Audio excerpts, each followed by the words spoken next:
After his trial, Jesus was led away to be crucified. 2 others also, who were criminals, were led away to be put to death with him. When they came to the place that is called the Skull, they crucified Jesus there with the criminals, one on his right and one on his left. And they cast lots to divide his clothing. And the people stood by, watching, but the leaders scoffed at him, saying, "He saved others. Let him save himself if he is the Messiah of God, his chosen one." The soldiers also mocked him, coming up and offering him sour wine, and saying, "If you are the king of the Jews, save yourself." There was also an inscription over him, "This is the King of the Jews." One of the criminals who were hanging there kept deriding him and saying, "Are you not the Messiah? Save yourself and us." But the other rebuked him, saying, "Do you not fear God, since you are under the same sentence of condemnation? And we indeed have been condemned justly, for we are getting what we deserve for our deeds, but this man has done nothing wrong."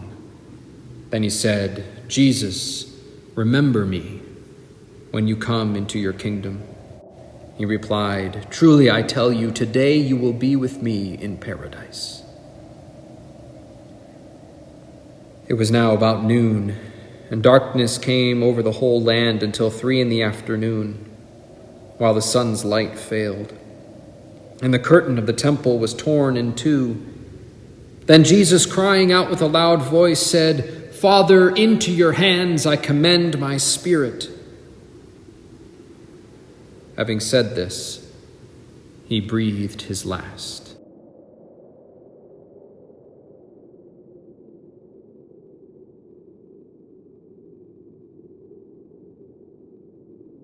When the centurion saw what had taken place, he praised God and said, "Certainly this man was innocent." And when all the crowds who had gathered there for this spectacle saw what had taken place, they returned home beating their breasts. But all his acquaintances, including the women who had followed him from Galilee, stood at a distance, watching these things. Now there was a good and righteous man named Joseph, who, though a member of the council, had not agreed to their plan of action.